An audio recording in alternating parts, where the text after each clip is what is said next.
Okay, I'm going to go ahead and call together the meeting of the Commission on Police Practices for the City of San Diego. This is the ad hoc Transition Planning Committee. I'm Doug Case and I'm the chair, and in attendance today is Brandon Hilbert, who is the chair of the commission, Diana Dent, who is a member of this committee, Patrick Anderson, a member of this committee, and also chair of community outreach. In addition, we have our interim executive director, Charmaine Mosley.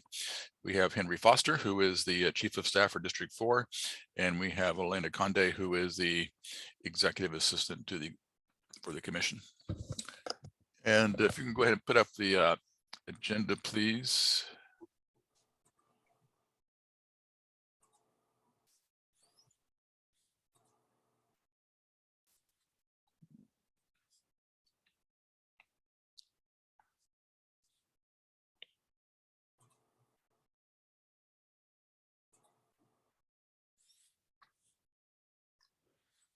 Okay. And do we have any public comment? No public comment received. Okay, you can scroll down. The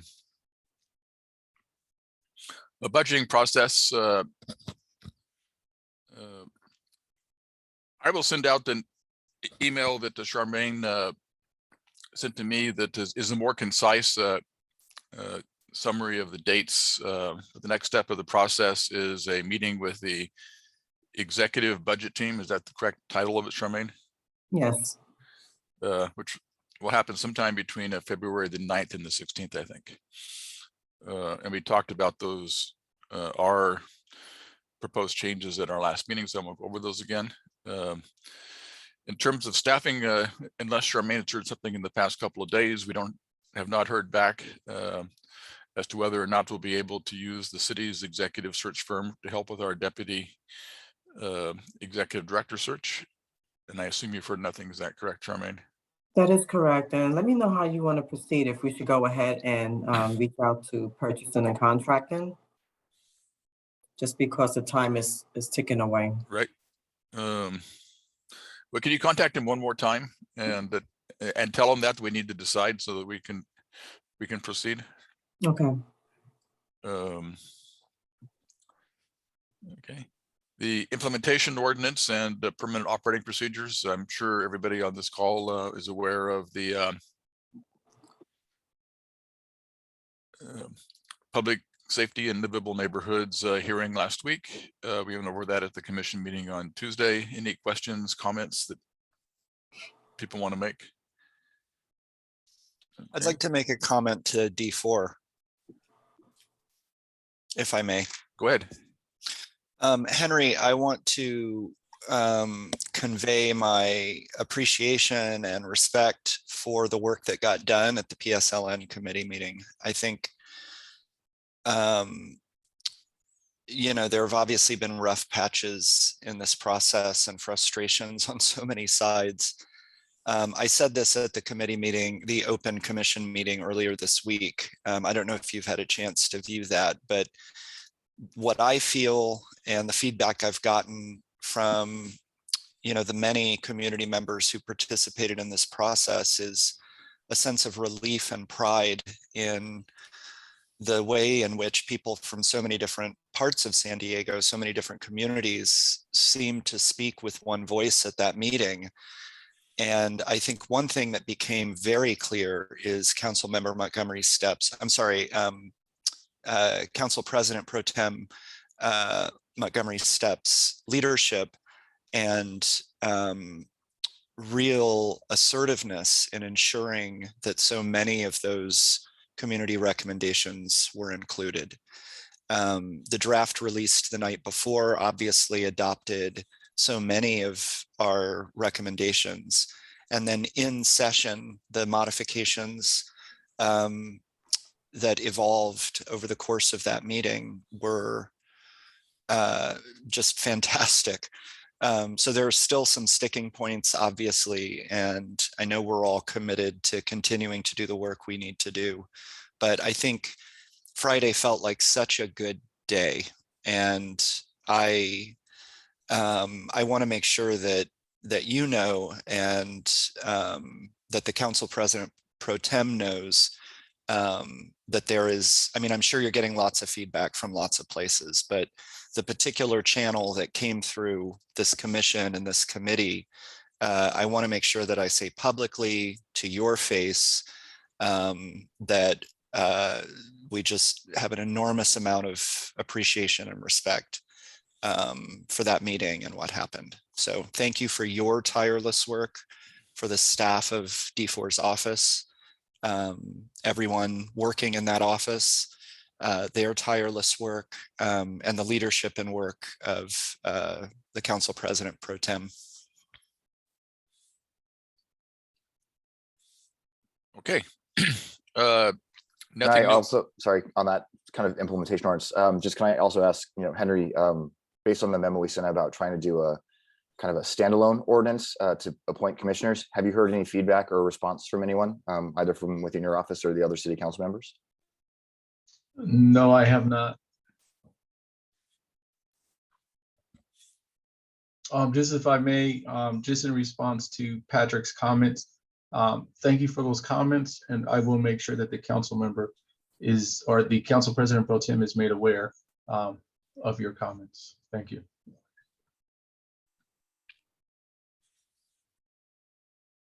Okay, then we can move on to office space, and nothing has changed since last week.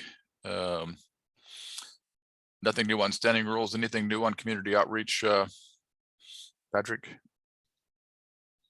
Nothing new. Okay. And the legal counsel contract is progressing, and we're nearing the ending point. That's all I can say, but we may be able to make an announcement at next week's meeting, so stay tuned. Unfinished business, we have this on the agenda, as we don't we can keep it in the forefront and hopefully soon move it from the back burner to the front burner. And one of our requirements is to review and evaluate the police department's compliance with federal, state, and local reporting requirements. We've asked the department to give us a list of what those requirements are. I thought that Captain Jordan was going to be doing it at our meeting, commission meeting on Tuesday, and some of it was interspersed in his presentation on recent legislation, but it's not all encompassing. And so when we met with the chief this past week, the chief and his senior staff, they agreed to compile that for us, and then we can compare it with other oversight agencies to make sure that it's a complete list, and then we can decide how to begin the process of reviewing and evaluating those reports. Any comments, questions on that?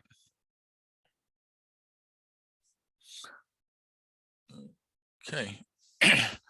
Then you can move on to new business. One thing that was somewhat, well, it was related to the PSNL hearing last week, but was not on the agenda, was the process of the selection process for the executive director. As you'll recall,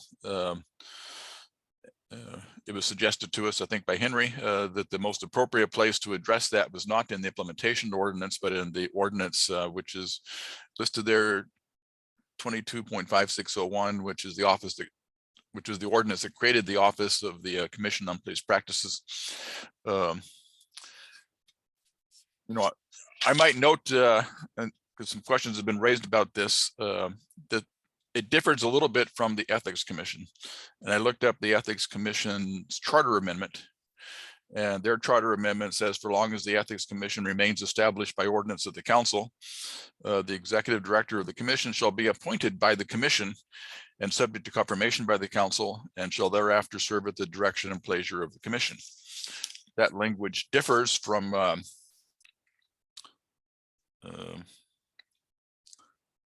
that of the commission. Let me see if I can find it quickly.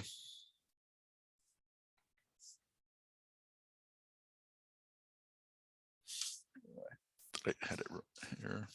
Hold on just one second.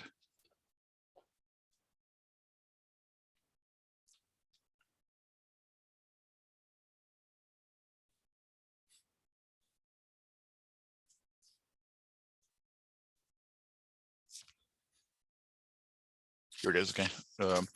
The city council must appoint and establish the initial annual compensation for the commission's executive director who serves at the direction and will of the commission. The commission must conduct the annual performance review of the executive director and may modify the executive director's annual compensation consistent with the compensation schedules established by the city of San Diego or city council in adopting the annual salary ordinance.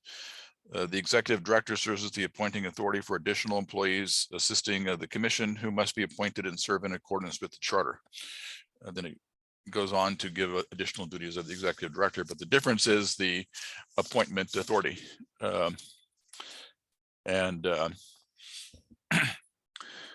When the proponents of Measure B were working on Measure B, their initial proposal was for the commission itself to appoint the executive director, and it was changed to the city council because they were told that the commission could not serve as an appointing authority. And I'm not sure what makes the ethics commission different in that they can serve as an appointing authority. But I guess at this point it is what it is. And so, but we also received the interpretation memo from our outside counsel saying that while the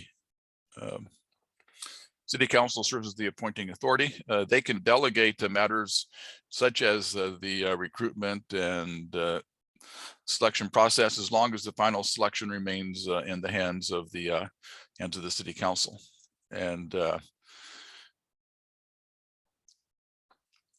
so I would like to propose, and one way to proceed, which seems to me to be an appropriate way, and people can give me their feedback, and that would be to proceed in a similar way that we did with the appointment of the commissioners, which would be to, by ordinance, specifically authorize the commission to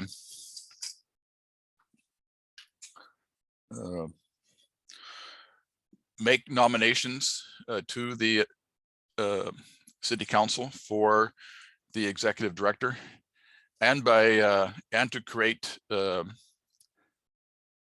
operating procedures which would be approved by the city council, which would describe that process. And then those operating procedures can describe the process of recruitment, the selection of the process of getting some community input into the selection, which we've talked about previously, of ways you might do that while protecting confidentiality and so forth. But before we get into the details of what that procedure might look like, I wanted to get feedback on the concept of doing it in a similar manner that we did with the appointment of the commissioners, to specifically give the commission the authority to make nominations. It'd probably be consistent, it would be to give them the authority and not the duty, and then to specify that that process would be by an operating procedure that's approved by the city council. So thoughts on that process? Can you see hands raised or no? I don't. So it's, I've got my hand up, and then Henry put his up too. Okay, I guess let me readjust my screen so I can put everybody at the top and see it. But go ahead, Patrick. I don't know who was first, but I'll let Patrick go first and then Henry. So I want to, first of all, before I make a comment, I want to make sure I understand. So when Measure B was, the final draft of Measure B went to the ballot, this change had been made, correct? Yeah, so well, before the city council, I mean, what was approved by the city council included obviously the current language before it went to the ballot. And the current language, you're saying that the commission's authority to appoint the executive director had already been taken out before that stage because of this advice from city attorney. Is that right? I don't know who the advice was from. But it was taken out. I just know that the committee that was working on Measure B was told that the commission could not be an appointing authority, and that's why it was sent to the city council. So I know, thank you. I know at the PSLN meeting on Friday, when the question of changing that language to shall or must came up, Council President Pro Tem Montgomery Stepp made the comment that she was hesitant to incorporate the modification at that time because she wanted to ensure that they would come back to it, but she wanted to ensure that the authority to appoint was not diluted in that process, if I'm remembering correctly. So I do think that whatever language we use, whatever verb, transitive verb or whatever it is we use, whether it's may or shall, should mirror that, which is what you suggested. And so for the moment, I think we should put an asterisk next to it, because if there's any modification to the language in that other section, then we should mirror that in this section. I do think, going back to the very early roundtables as part of the community engagement process, this was something that was raised as a major recommendation from the very beginning. It hasn't persisted throughout the process on the same level as everything else because we've been working so closely on so many other sections. But I do want to confirm that the community wanted to ensure that there is ample space for community input on that position. The last thing I'll say is, I'm not a government person, I'm a university person, and the executive director is the closest, is closest in kind to a department chair at the university level.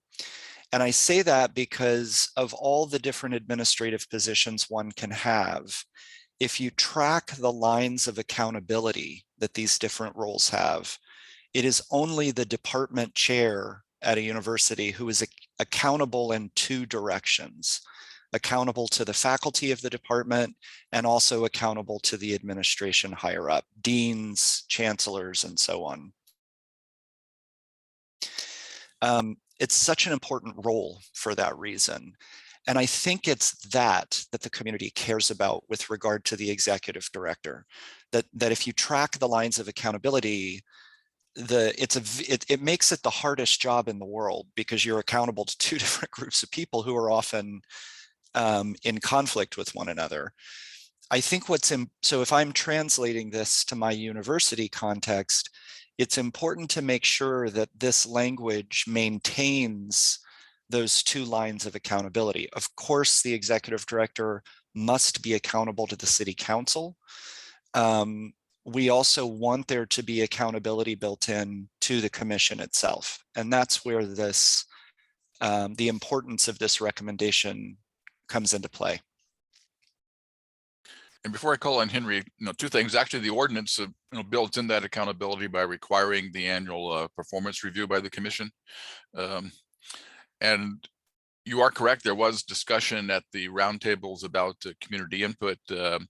We subsequently have had discussion, which I think was good discussion at this committee of the need to keep the process confidential for applicants who may not want their current supervisors to know they're applying for it. And we've talked about some ways of getting community input through a confidential process. Somewhat similar to what was used with the selection of the police chief and so forth.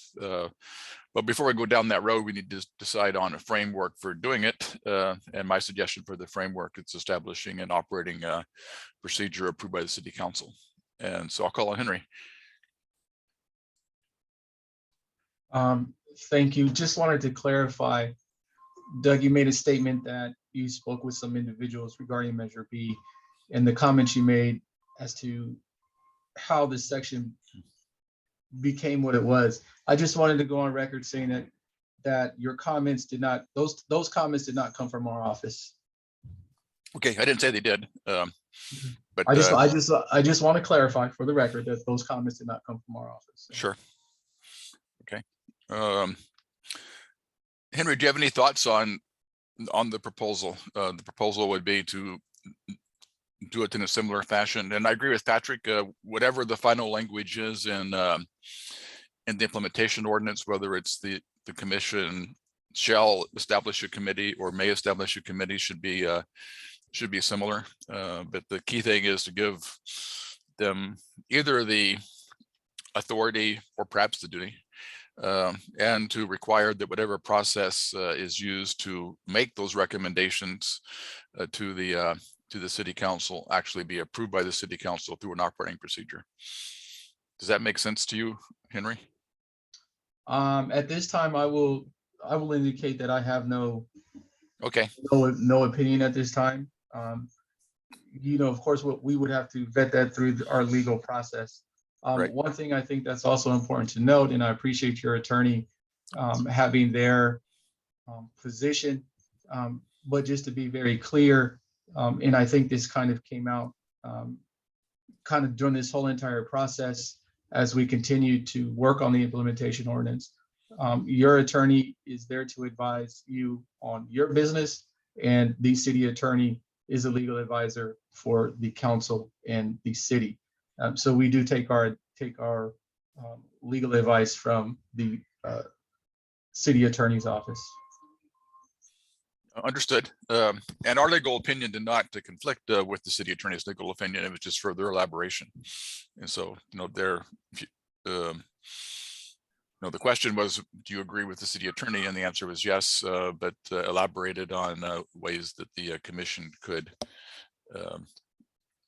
be involved in a selection process. So I guess, what did you say? I guess just to clarify, you said, do I agree with the city attorney? Is that what you asked? no, I didn't say that. Okay. No, I just said that our outside counsel did not disagree with the city attorney. Okay.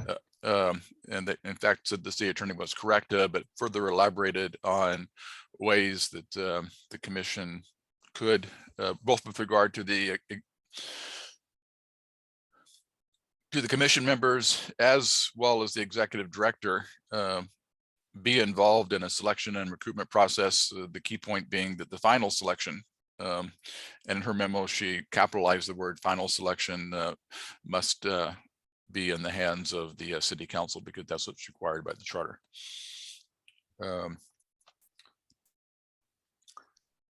And so if there's no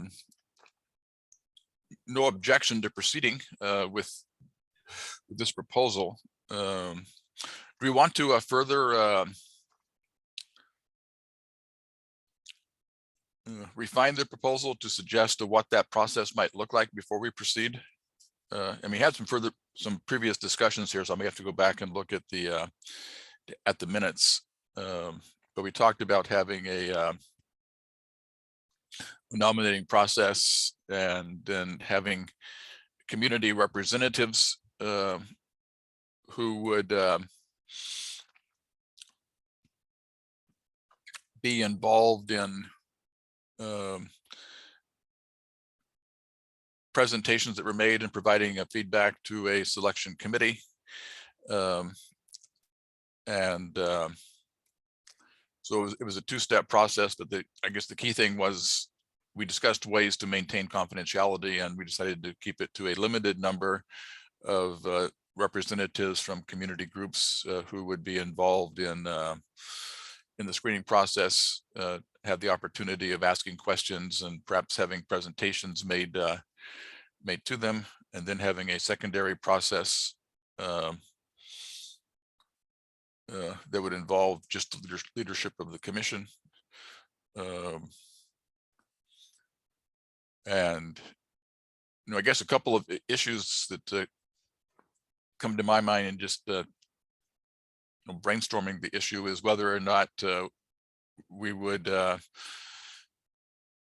give the city council choices ranked choiced, or just give them one choice. That kind of gets into the issue of, if we only give them one choice, is that really giving them the appointment authority? And whether or not in that selection process, in addition to the commission leadership, we want to involve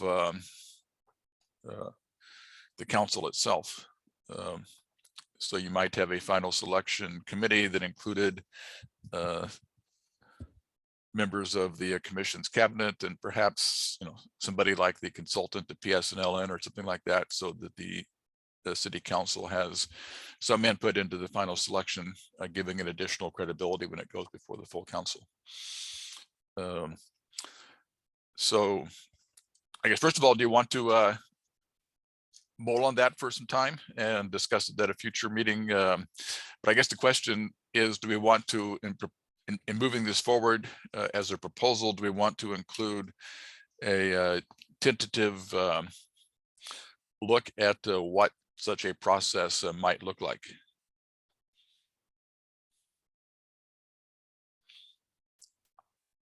Everybody's silent. No, we did that with the I'm silent because I agree. I don't, yeah. Yeah, we did that when with our proposal for the selection of the commissioners. The ordinance didn't include that process because they left it to us to include an operating procedure. But I think if at least we give them some, a skeleton of what we're thinking of, that might help us in getting the approval to do that. And so it seems like we have a consensus to move forward that way. Would people like for time to mull about what a process might look like and discuss it at next week's agenda? Does that make sense? Yes. Okay. And so if I can assign everybody to mull it over during the next week, I have some thoughts, but you may have some additional thoughts of how we would proceed with that process. And to be clear, you're talking about the process that we've been discussing. Right. Yeah. Okay. And so it seems like we have a consensus that we want to recommend that we include, we ask that ordinance be amended to give us the ability, either with will or shall, whichever. It seems like there's also a consensus we want to be consistent with the implementation ordinance. So if this implementation ordinance continues to say may, that this would also would say may. If that's changed to shall, then it would also change to shall. That it should be an operating procedure approved by the city council itself. And then we would discuss ideas of what that procedure might look like before we move that forward. Okay, and then I think the last item on our agenda today, which was what we had on our agenda for last week, before, or 2 weeks ago, before everything got changed with the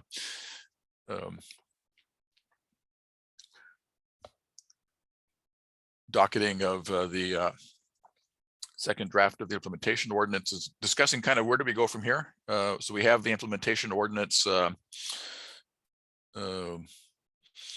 ready to go to the city council. Henry, do you have any idea when the city council will take that up?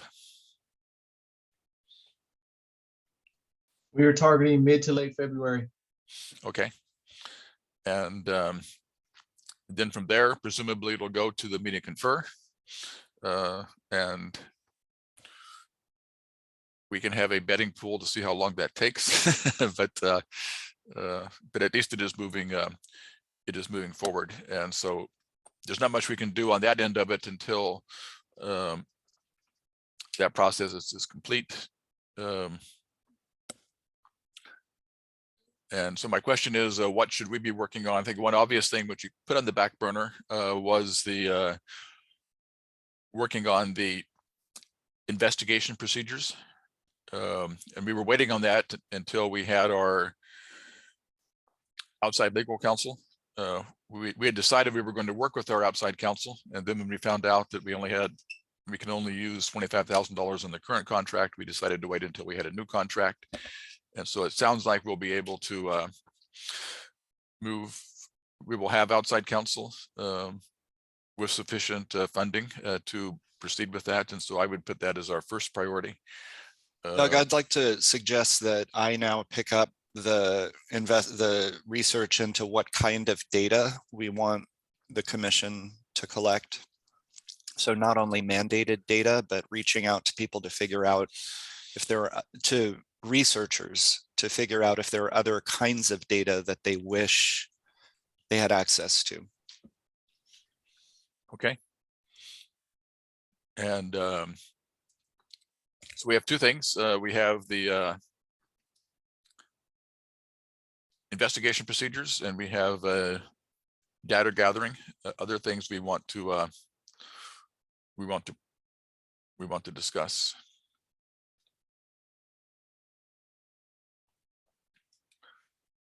Yeah, I have an emerging concern. Again, this is something that came up early and throughout the roundtable and that reemerged in the roundtables over the last couple of weeks. I think there is a growing awareness among community members of the workload of being a volunteer commissioner. And this intersects with their concerns. And I know this is a concern for D4 and probably all of PSLN and the council, because if the workload remains anything like what it is now, it is impossible for most of the community to participate, especially, but not only, people who work multiple jobs, people who have full-time jobs, people who have childcare, elder care, other care responsibilities. You know, there are entire cross-community, cross-neighborhood constituencies of the city that would in no universe be able to take on this kind of volunteer labor. This is going to continue to be an issue unless we start to really think seriously about how we can adjust not just expectations, but also the manner in which we proceed. Now, this is going to dovetail with the conversation on investigations, but obviously our current method of case review is something we need to revisit. We've talked about this before. I know that Second Vice Chair Fitch has raised this issue multiple times as well. We need to start thinking proactively about this. In addition to questions that came up early on that I think we've tabled, like even though volunteer commissioners cannot receive a stipend, is there a way to subsidize transportation? Can we, and I know we've written into the budget some of this stuff, but can we also write this into our procedures and so on? I think that kind of planning work is appropriate for this committee to do so that it's in place when new commissioners are being nominated, selected, and appointed. So workload, and then finding the appropriate manner to use those budget items so as to cover some of those other barriers to participation, like transportation and childcare, elder care, food, et cetera. Okay. Well, and I agree with you 100% on that. And our workload actually will increase because Measure B gives the board the duty, not just the ability, but the duty to review internal investigations as well as complaint originated investigations. So it will automatically increase our workload. We've had some discussion here of the model that worked well for the CRB may not be the model that works best for the CPP, because the CPP has several other duties. And we may want to have some prioritization of cases. We may want to do more of an auditing role as opposed to a deep dive review role. We may want to delegate to staff the reviews and then bring proposals or concerns to the commission. So I think those are all good questions, but I agree that the current method is not sustainable. And we discussed in the past, we wanted the new commission to develop their own operating procedures for review, but I think it's appropriate for us to go ahead and have a proposal ready for them to consider, if indicating that. And I think and one reason that's important, as Patrick maintains or has pointed out, is that in recruiting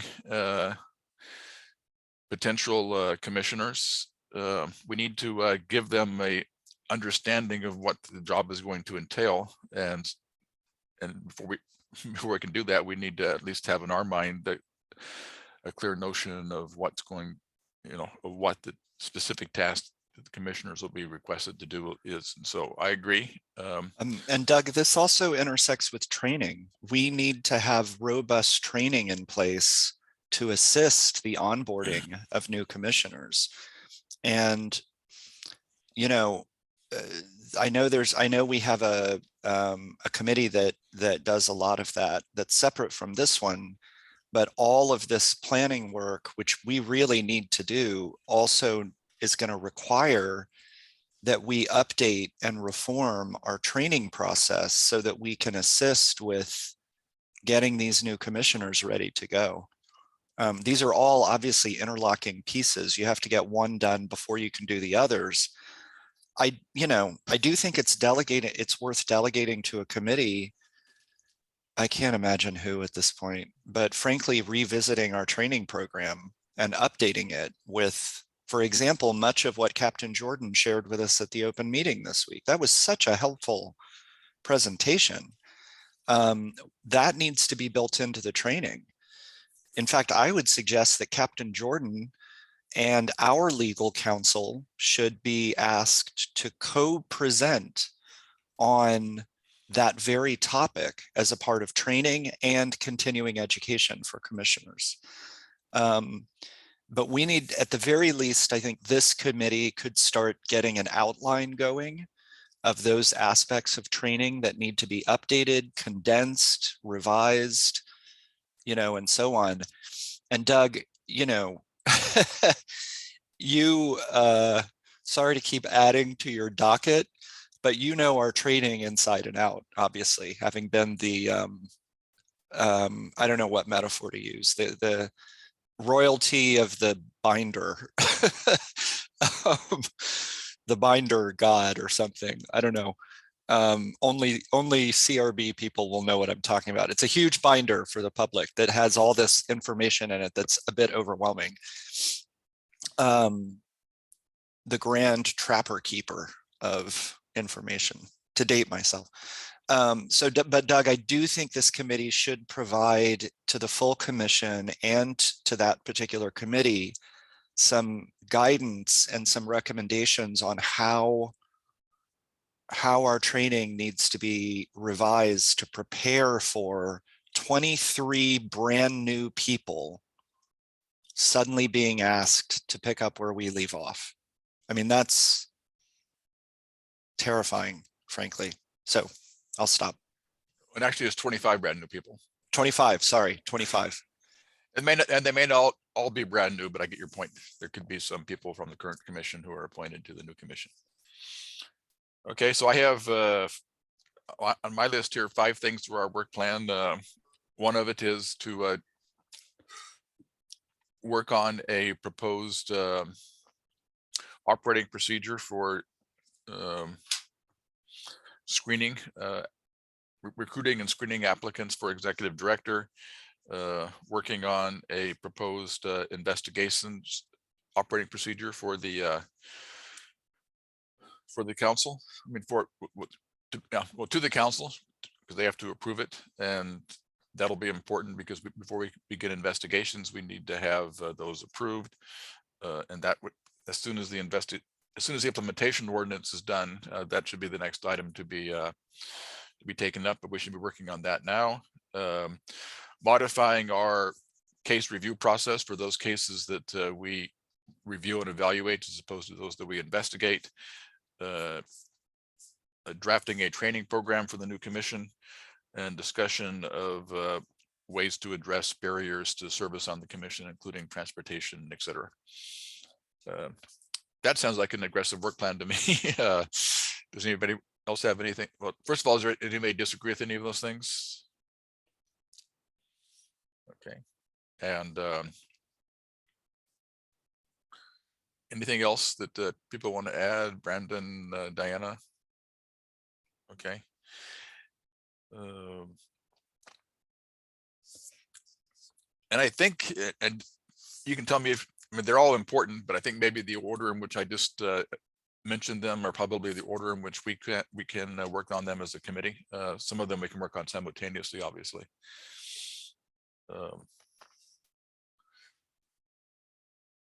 Okay, well, that concludes then our work plan. If you can put the agenda back up, Charmaine.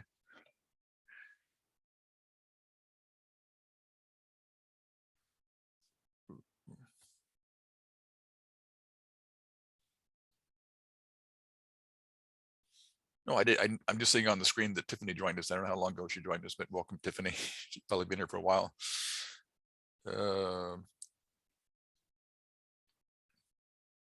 And Tiffany, I, at the beginning of this meeting, expressed gratitude and appreciation and respect for all the work that D4 has been doing, and that culminated in the meeting on Friday. I just want to make sure you heard that too. Thank you. I did. Thank you, Patrick. Okay, go all the way back up to the beginning, Charmaine.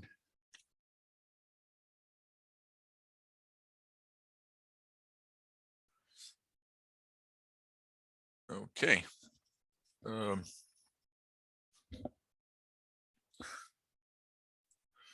Okay, so for next week's meeting, we're going to put the executive director search process on the agenda. And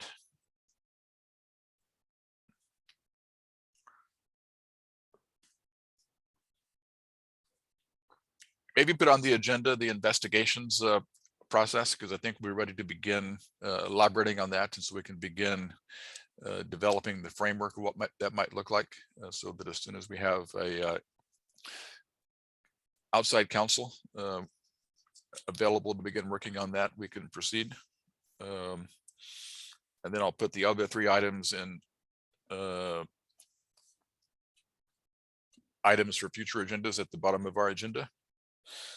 If you want to scroll down a little bit, Charmaine, because there were some items that we put on in the parking lot, if you will.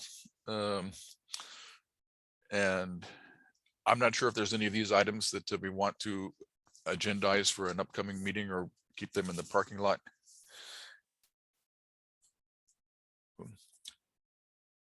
And to be honest, I'm not totally sure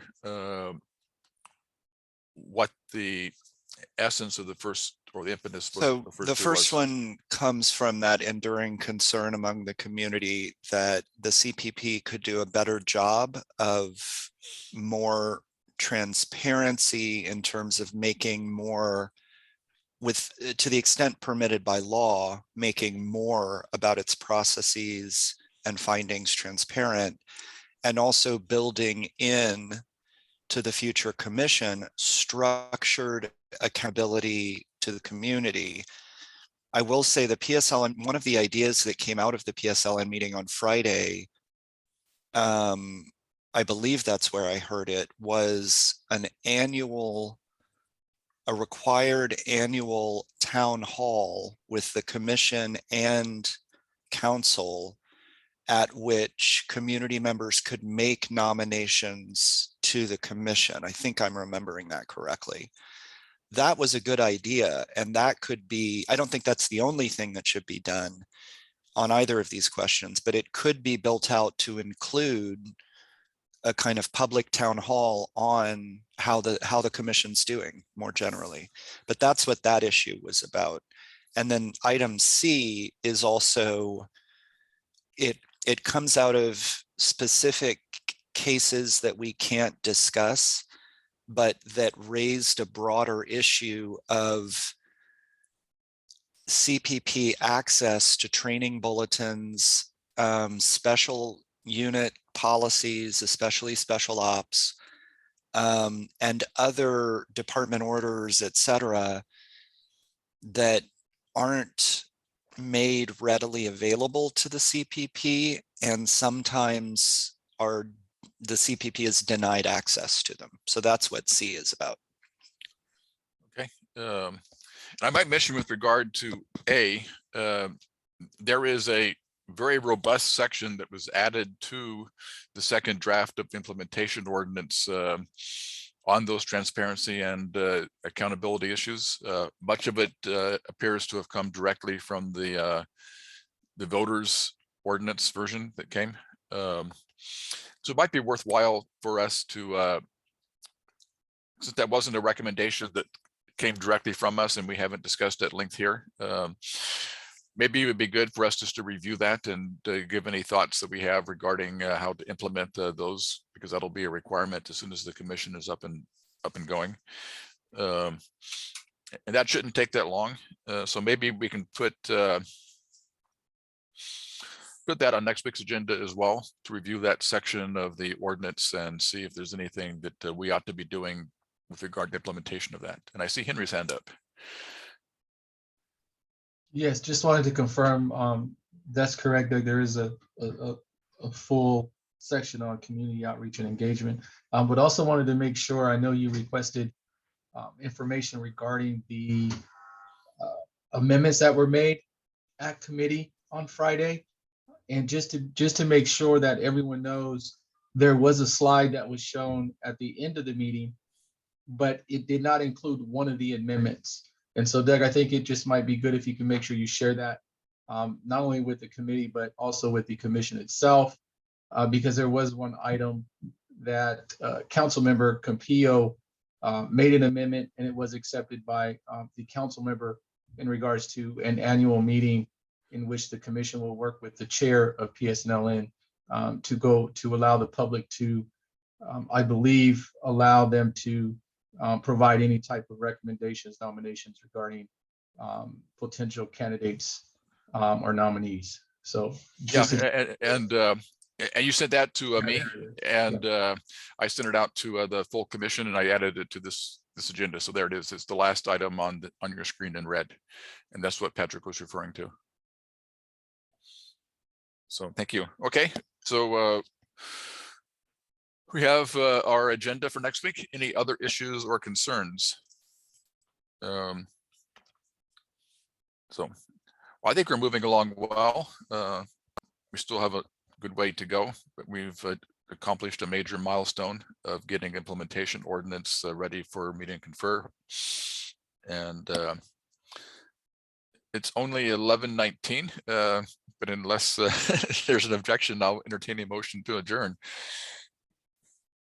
So moved.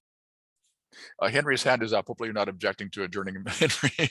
no, I just want to reiterate and let this, I guess it's a committee, right? Let the committee know, and also if you can convey to the commissioners that as Tiffany and I are here, by all means, if there is ever a time where you would like to have a meeting directly with the council member, please have Charmaine reach out to Stephanie, and the council member, Council President Pro Tem, is always willing to meet. So I just want to make sure that you guys understand that is there, and don't feel that the only time you can have a conversation with us or talk directly with Council President Pro Tem is when we're here in this meeting. So I just wanted to reiterate that.